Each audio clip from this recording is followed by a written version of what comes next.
John, what an absolute pleasure to have you on the show today. Security is such a topic. Oh my God, it's like every week we're hearing something in the news about a hack, about our information stolen or whatnot.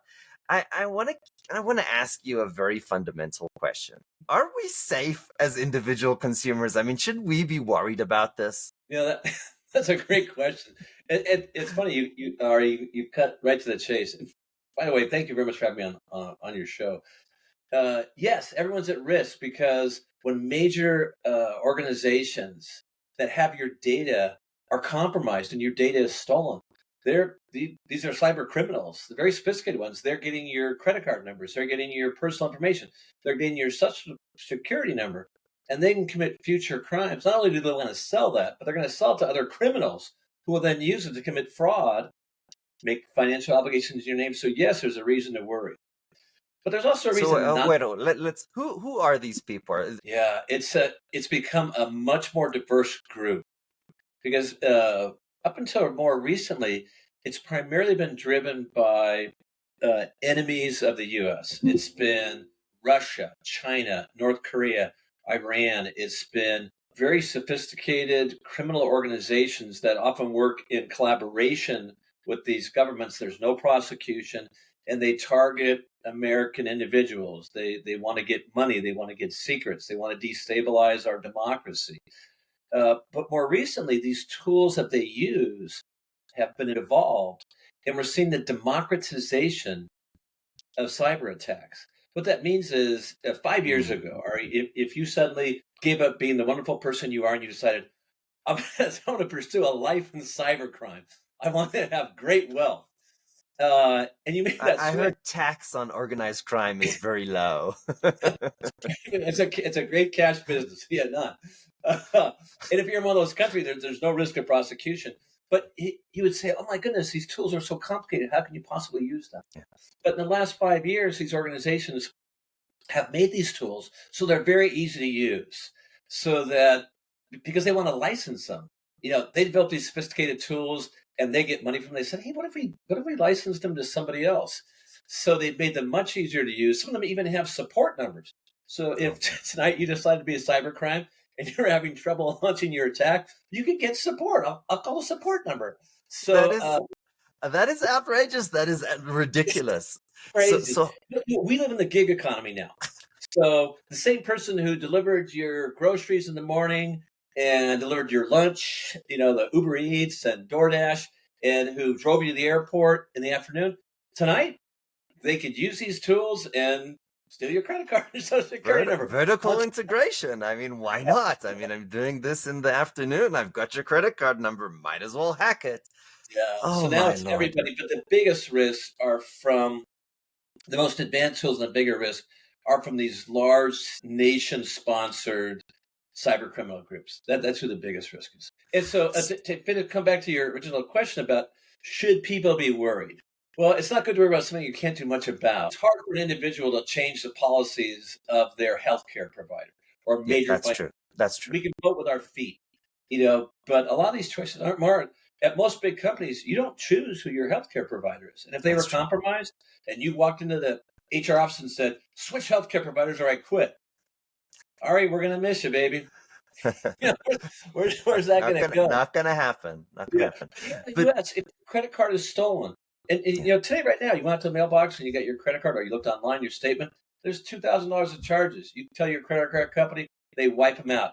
We all pay that cost because they have to charge right. higher interest rates to everybody to recover it.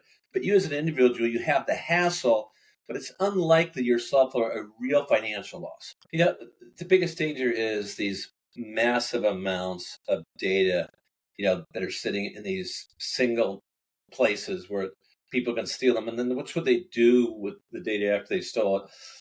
I don't know how many.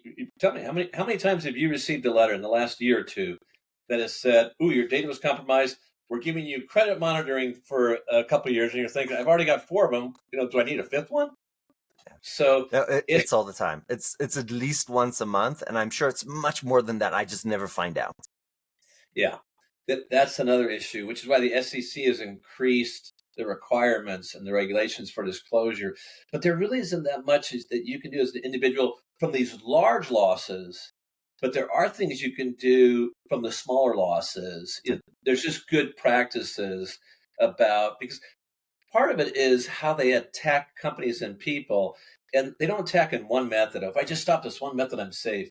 They're attacking in 1,000 ways. So having good practices, like you used to shred your paper, having good practices about being very cautious with your personal devices, with your phone, with Right. your computer, and not letting that malware or those attacks start with you. If you can explain our audience, what is this physical key-looking thing that I'm holding in my hand?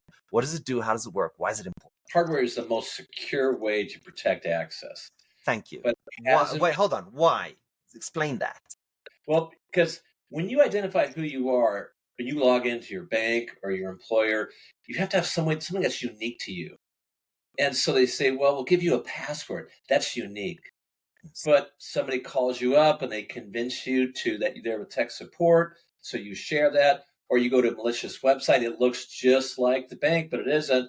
But there's so many ways to steal those passwords.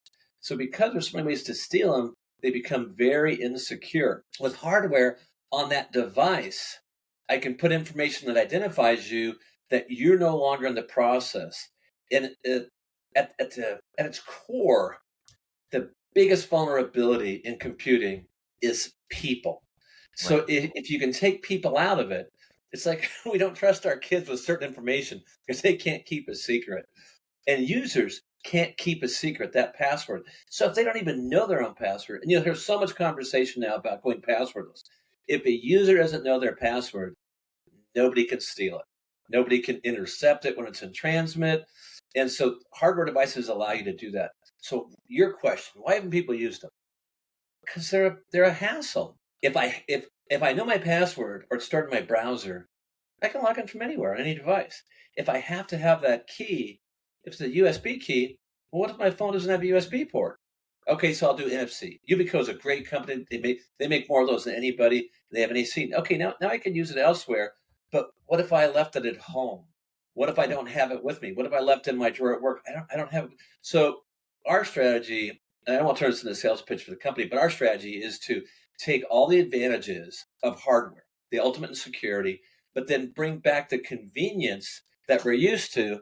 And people love using their mobile phones. And so many times your bank or whoever it is will send you an OTP, a one-time Right. password, because they know you have this. It's with you. We know it's with you. Nobody, Right. people get buried with their phones. They take them in the shower. They never leave them. So we want to do is say, how do we combine those two? The ultimate security of a hardware device and that ultimate convenience of something like a mobile. I gotta say, as a public service announcement, everybody should have some form of OTP or second authentication turned on.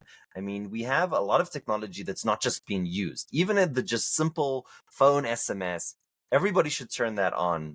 If you're using a software that has your very sensitive information, turn it on. If you try and turn it on and they don't even support it, you should ask yourself if this is a serious piece of software, if they can't even give you that level of security. So I think that's incredibly important. People, sorry, What's if the public embraced what you just said, that's a very important PSA. There would be it, so much less cybercrime. what people do is they remember a simple password. Simple passwords are incredibly easy to hack. That's such a big part of it, Ari. I mean, 100%. And also, you see people when they use a very complex password, they think, "Oh my God, how I remember that? Okay, this one I'm going Yes, to remember." Well, then they use yes, that same password everywhere. So now, once cyber criminals get a hold of it, think of if you have it in 20 places, 20 people you interact with online. right, Take the most insecure one, that Winkus link. The hackers will hack that. Now they have the password to your most secure place to use it. They have it everywhere. So it's we're asking humans to do the impossible, make these incredibly complex passwords that nobody could guess, nobody can hack, and then make a different one for 35 places you might use a password. It's impossible, which right. is where hardware is necessary. Yeah. And the other thing I kind of struggle with these online password managers is, and I Yeah. don't know if you remember this, but this was about something like 12 months ago.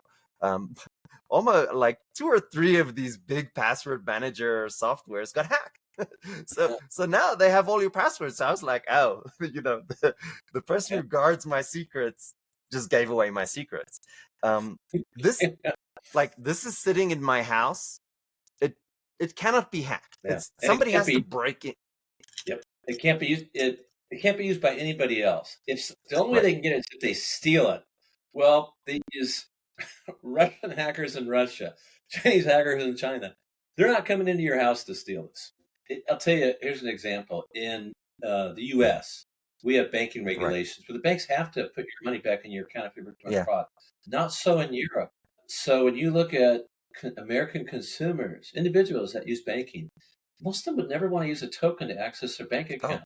But in Europe, most of them do use a hardware Oh, token interesting. because, for the most part, the financial loss is Right. theirs.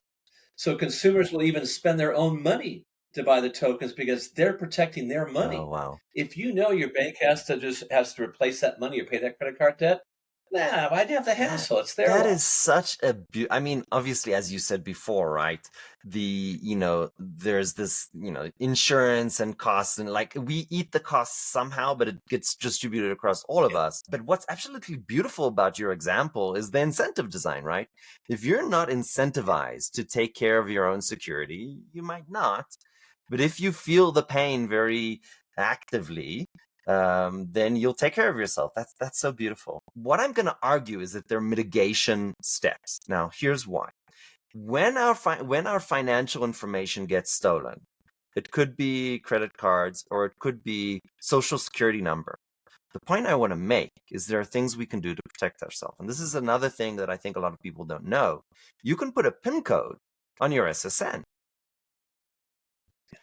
You can freeze your credit scores. yeah. So I mean, people don't know about this. And actually, all these credit agencies, they'll try to charge you for it, but they have a free way to do it. So if you look hard enough, there's a free credit freeze, and you can put these PIN codes on. Sure, you can't prevent this company from getting hacked, but you can protect yourself. So I think that's a big part of what I wanted to touch on today. So I'm so curious. We've been delaying this enough.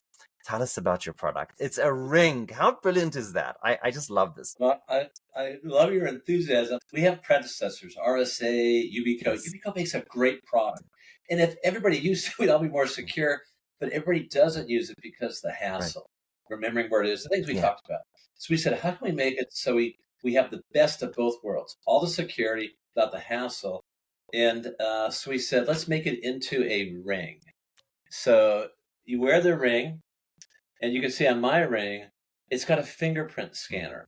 Oh, So it's not just a matter of having a PIN, which could be social engineered. Nobody can call me up and make me believe that there's somebody I really trust and share my yeah. fingerprint. I have no way to share it. And so it solves that problem. The fact that I wear it like a ring, there's so many people that have Aura rings Mm, and they'll have the Samsung ring, other ring, the health rings. It's one more ring, but then it's always right. with you. So you always have that. And inside of it is where your credentials are stored. Nobody can access them, nobody can steal them. People download malware onto their phones all Yes. the Yes. time. There's no way for malware to get on here. There's no Wi-Fi connection. There's no mobile. There's no cellular connection. So hackers can't possibly steal your secret information. So it's absolutely secure. And if you use a device like this to have access, you would have to have the ring, and you would have to have your live finger. And hackers don't have that. They would have to be in the room with you, and they're not. So it eliminates that ability for them to attack, all the advantages of hardware, but a much higher level of convenience because it's always with you and all you have to do is touch it. A token, a dongle, you have to plug, we talked earlier about you have to plug it into a Yep. USB port or some other type of port. Maybe your computer's under your desk, you've got to crawl under there. And people crawl under there and they say, I'm just leaving it there. Well, do you leave your keys in your car at night when you go inside? No. The people plug these dongles in and then they go to lunch. They go home. They go on vacation. And it's just sitting there with the dongle in the device. Anybody who walks up, the keys are in the car. So we wanted to solve all those problems, and so we did it. We did it with this Okay. ring. So there's something really important about the fingerprint reader that is not trivial. And the issue is that if you have your credit card, if somebody gets close enough to your credit card, they can charge it. They don't have your credit card, they're just putting the reader close enough to your bag and they've just charged your credit card. Now, hypothetically, that same thing could happen with the Ring if it was always on. But since you have to use your fingerprint, it's actually protecting that kind of attack. So that's a non-trivial aspect of the product, which I saw and I was like, oh, that's great. Let me jump in on that. It's not as simple as that because there's two ways you can transmit. Well, there's three ways. RFID you see for Right. building access, and you look at the field of communication, how far Yes. away. If you have you have wired headphones, but if you have USB headphones, everyone's experienced the thing where you're walking away from your phone, and when you get far enough Yeah. away, eventually you stop Yes. hearing things because you're 30 or 40 feet away. So you can do that's Bluetooth. So you can do Bluetooth, but NFC, when you're at a checkout and you hold your credit card or your phone over the reader, you have to be within inches. So for someone to surreptitiously intercept the communication with the Ring, they'd have to be sitting on your lap, and you'd probably notice that. But the credentials, your private key never leaves the Ring. There's a matching that takes place. Let me ask you a question. These tokens or your Ring, does it have the same problem of having one password in 20 places? No, and that's if the audience wanted to find out more, they can look up how PKI Right. works. And the way PKI works is you give everyone your public key because nobody can do anything with it, but only you have your private key, and those two have to Right. match. And that private key exists only inside the Ring, so nobody they could present and say, "Is this a match?" And the Ring will say, "No." So now you can't log in.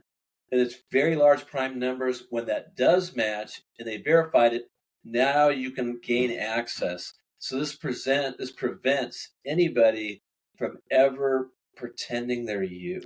So that's really important because you don't have that problem of having the same password in 20 websites, right? You've solved that issue. Yeah. I want to ask about another item.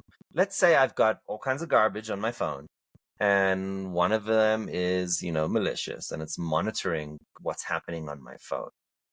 If I'm using a token, a Ring, whatever, and my phone is basically hacked, am I in trouble now? You're going to be in a lot less trouble because nobody can get your password. So they can't log in as you. If you downloaded malware where we're doing a screen overlay, and this is a common attack where you log in through your normal Mm. method, and I lay a screen over it that's not really the bank screen. And as you enter transactions to do, I'm changing them. You log into your bank and you say, I want to send $100 to my mother in Mm. Kansas. A hacker sits in the middle and changes that transaction to say $5,000 to a different party, which is really them. The bank says, approve sending the $5,000 to this other party, but it shows on your screen, approve sending $100. That's a man in the middle Right. attack. This prevents that because the attacker cannot sit between the bank verifying who you are and you saying who you are. So because it eliminates the man in the middle, it eliminates all the most common attacks. It's just after 9/11 happened, which is a horrible Right. tragedy. George Bush established the Department of Homeland Security to protect us. And there's an agency within that, which is the Cybersecurity and Infrastructure Security Agency, which is part of DHS. They look at all the data and they said 90% of ransomware attacks are the result of phishing. Yeah. I mean, it's 9 out of 10. So I know you know what 90%. So they said so an anti-phishing Mm. solution is essential. And if people want to get more information on it, they should look at the FIDO website. They can learn about anti-phishing. Passcodes are a big step in that direction. But all these old methods of sending OTPs over the Right. phone, which is the most common, or an authentication app, those are susceptible Absolutely. to man-in-the-middle attacks, MFA bombing. I don't know if this means anything to most listeners. These are common ways of defeating it. It's getting defeated all day long. When you move to hardware, you move to an anti-phishing solution, if you move to the Ring, you eliminate 90% of the attacks. It also makes everybody else an easier target. And just like home security, your home security system may not stop somebody from getting in, but it does make everybody else a much more attractive target That way you never get attacked. Yes, that's such an important issue because we're talking about organized crime in essence running these attacks. They're looking for the path of least resistance. So it's kind of like Yeah. that bear chasing you in the forest and you and a friend, and he's like, "Oh, run fast, like we need to run super fast." And like, "No, I just need to run faster than you." That Yeah. once the bear gets you, It's, I'm free. So I mean, it's a humoristic example, but it really is that simple. You have to be yeah. a little bit more secure than everybody else, right? So, if you have a password manager, you're immediately moving yourself into a different level of threat. If you're using a physical token, like one of the solutions we're talking about today, and you have your product, it's wonderful. But I'll say, as a public announcement, any physical token, just that puts you in a whole different category of, are you in threat? Other things that I'd be so passionate. This is a topic you can say I'm passionate about. Don't install crap on your phones. Don't install crap on your browsers. Just, stay away from that shit. If you're not paying them for it and it's free, I will tell you they're making their money somewhere else. And it might be your data. Yeah. So it's like, I'm just saying they're making money somehow, right? So you should be Yeah. thinking about that. I agree with you 100%. And we tell people, if you our ring's Yeah. expensive. If it's not in your budget, you don't want to buy it, buy somebody's hardware. When you look at this stack or this spectrum of all these different levels of Yeah. security, hardware is over here at the most secure way to Yes. do it. If you don't want to pay the extra for our convenience, buy somebody Yeah. else's. Buy Ubicoats. It's a great solution, but move to hardware and make everybody else the target. And when people look at the losses, they can't go back in time. When you look at MGM, who lost 100 million, you look at United Healthcare lost 2 billion. If they could go back in time to before the attack, Oh, they absolutely. would embrace somebody's hardware solution in a second. Absolutely. I'll tell you, I speak to a lot of CEOs and very senior executives, and I ask them the following question: What what makes you lose sleep at night? And the most common answer by far is that they're going to get hacked. Absolutely terrified. Yeah. And what scares them the most is actually that their people are going to just make a mistake, and it's going to be nobody's fault, and they train and they do everything, and yet then they bring on these engineers to target themselves to test if their people make mistakes, and lo and behold, the human element is the weakest. So it's such an interesting topic. That's a very insightful comment. We hired a industry analyst firm that focuses on financial services. It's called Datos Hmm. Insights. And rather than doing the typical survey, and they said, this many said this was that, we had them actually have phone Yeah. calls with CISOs and security leaders. And they talked to a couple dozen. They asked them, what keeps you up at night? What's your main risk? And people said, oh, phishing, social engineering, user error.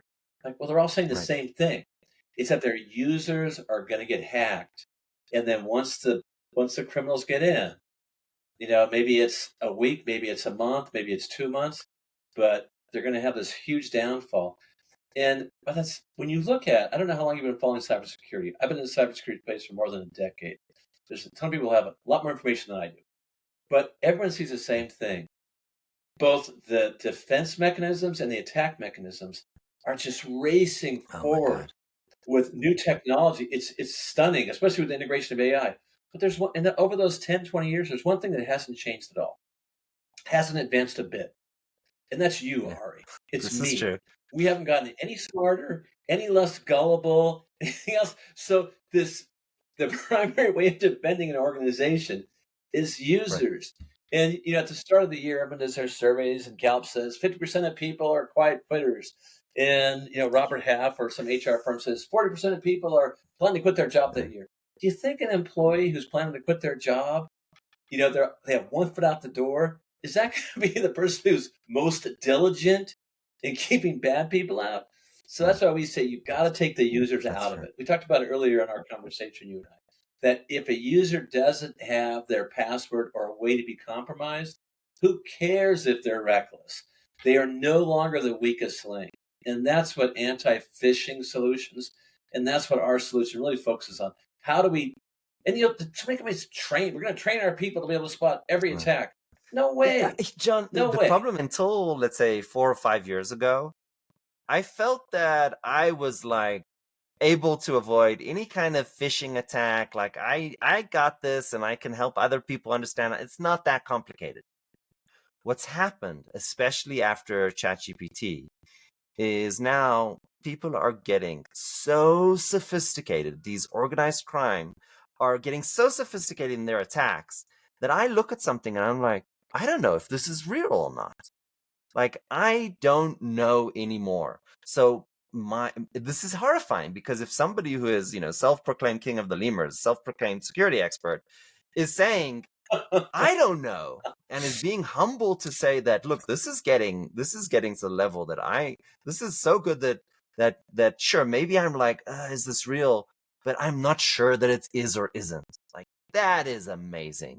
And they're doing these so sophisticated attacks where they send you an email that somebody attacked your account. Yeah. And then they call you up and they say, oh, last week we saw that somebody attacked your account. I want to make sure that you're secure. They're using security education against us. Like this is ridiculous. So I mean, we really have to step up on technology. We have to step up on legislation.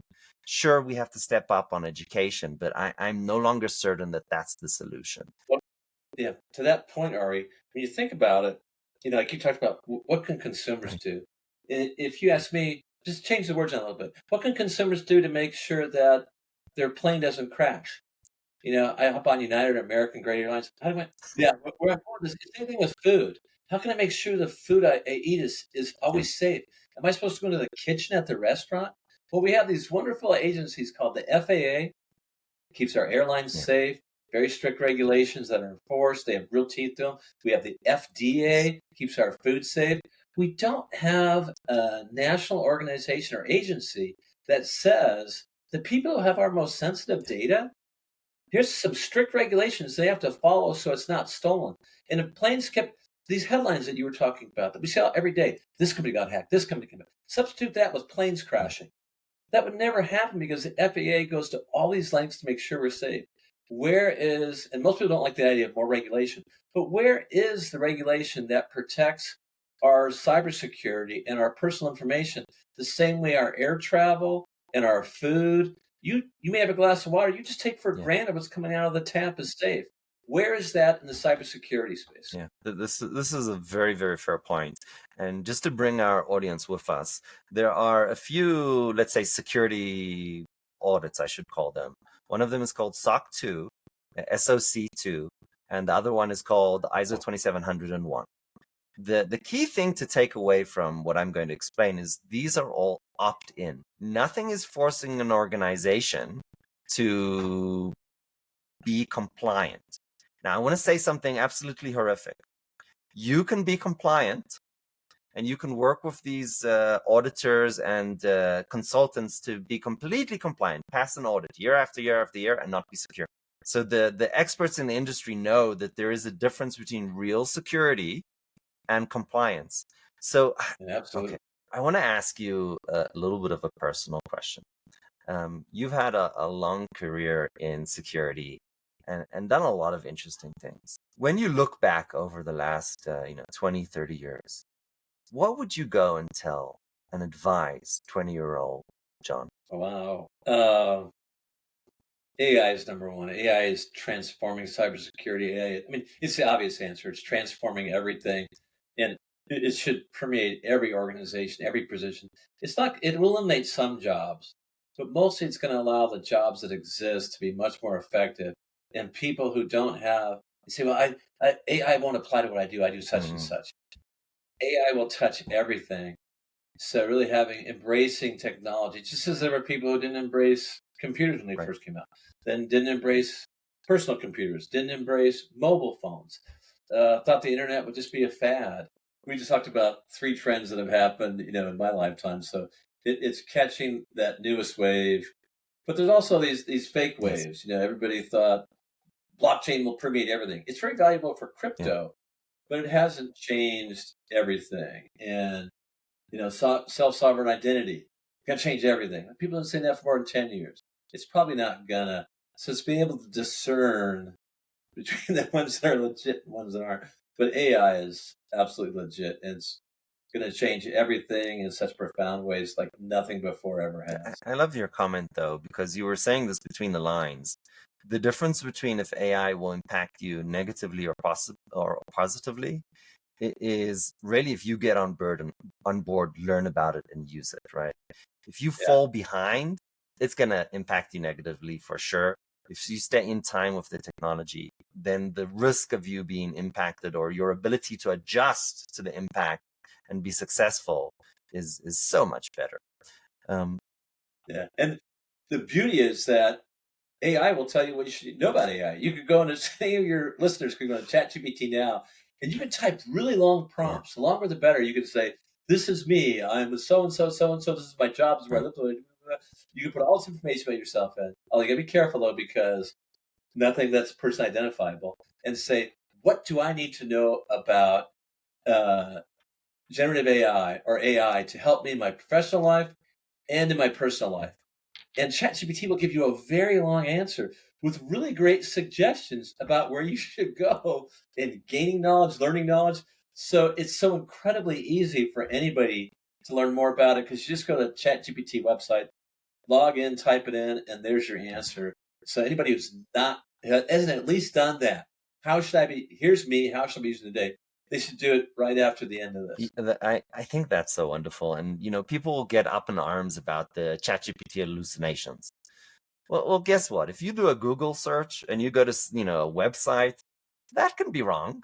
That's just a person who probably has a bias and is trying to sell you something or has an agenda or left wing or right wing or who the hell knows what. So, our biases as human beings are definitely incorporated into ChatGPT. Oh my gosh, So what, yeah. You know, I have no idea how many searches there are on right, ChatGPT. Maybe it's a right. billion. And so people say, well, look, here's these wrong Yeah, answers. You shouldn't trust it. It's like, how many wrong answers are already out there? It's like self-driving yes, cars. After 2 million miles, it crashed and killed somebody. Look, that's tragic. Taking absolutely. nothing away from Absolutely. it. But take 2 million miles of regular people who drive tired, drive distracted while they're using their phone, when they're drunk, and say how many deaths would there have been in those 2 Yeah, million miles? I don't know the number, but it's probably yeah, 100. So if one person dies versus 100, so because of that, we should bar them forever. It should never yes. happen. It's this huge step forward. That's such an important point. I think there's a lot of fear psychology that goes into that why we're like, oh no, the machine made a mistake. But the truth of the matter Yeah, is there's ethical questions, right? So I can say, oh, John, would you rather kill 5 people that you don't know or your mother? And then we can talk about this for hours. But at the end of the day, if you kill one person in 200 million miles, whatever, or you kill 10, yeah, one answer is clearly better than the other.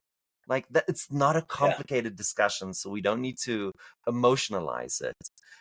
So I really yeah. appreciate that. That's so insightful. Okay, this is such a great discussion. We're way over time, but let me ask you now. Really, this is really the last question.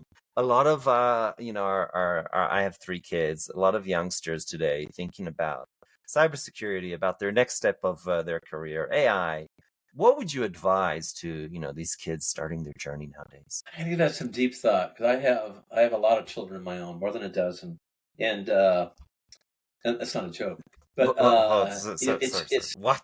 You said that's not. I was sure. What do you mean? You have more than a dozen children? yeah, my wife and I raised seven. We were a combined family, and then I'm a bit older than you. So after the kids, moved out, she started working with the foster system, and the additional children are one that we've fostered. Which is, if anybody has an interest in that, please contact me on LinkedIn. I'd be happy to share information about how to get involved and the challenges and the rewards. It's life changing for both you and the child. John, we But can't not touch that topic, at least just a little bit. I mean, my audience would be crying out and Ari, how did you let that slide? Um, this is like this is the definition of bad journalism when somebody is like, yeah, yesterday was a great day. My wife died, and then we went playing hockey. And then the next question is, oh, how was the hockey game? It's like, no, that's not. I'm sorry. We have to. Okay, you. adopted a whole bunch of kids. Well, we fostered Fostered. them. Okay. What does that Uh, mean? What's the yeah. difference? What does that mean? Well, the DCFS, every state has one. It's an agency to protect children, and they'll remove children from a home where they're being abused. Maybe their parents had a meth lab and they're going to prison for a long time. So these are families that are in crisis, and there's a lot that our country does to make sure that it's safe. But you have these innocent victims, these children who no longer, maybe never Mm, had an environment where there's nurturing, where they're safe. They're safe from physical harm, emotional harm. So the state takes these children away from these very dangerous environments, sometimes short term, sometimes long term. But then what do you do with them? And so the system relies on people who will open their homes mm, to them, open their homes and their hearts. Yeah, there's a ton of charity out there. People give in different right. ways and support causes. And there's so much negative news. But I think if they published all the news of all these there's so many wonderful Right. people out there, and there's a lot of them that will help these children, take them in, and truly change their lives. So it's a pretty cool system, the fostering system. That's John. I thank you. Such a wonderful way to wrap up our show. I think one of my biggest pet peeves is that we're all drawn to the negativity, right? If it bleeds, it leads, right? That's what we want to see and hear on the news. But what we don't hear, Yeah. because I don't know, it's just the human condition, is the wonderful and good things that are happening out there. So, I want to say thank you personally because I think it's such a wonderful thing that you're doing. And I would definitely advise our audience to go and look in and learn more. And I don't know, John said that he's willing to answer some questions. So, I'll send you to him since you already agreed to that. Yeah, just go into LinkedIn, type my name, and send me a DM, and I'll give you my mobile number. I'll answer any questions for you. It's a challenging journey, a rewarding journey, but I'd be more than happy to talk to anybody, even if they're just considering or want to find out more. Reach out to me, and I'm more than happy to answer any questions. John, thank you. And also, if you have questions about our ring, Oh, that too. John, what a delightful conversation today. Thank you so much for coming online, coming on our show. it's really been a pleasure. Hope I can come back sometime and continue our conversation. It's been a Well, joy. Thank you for the honor yeah, of being a guest. I think we have a topic to talk about for you to come back. So absolutely.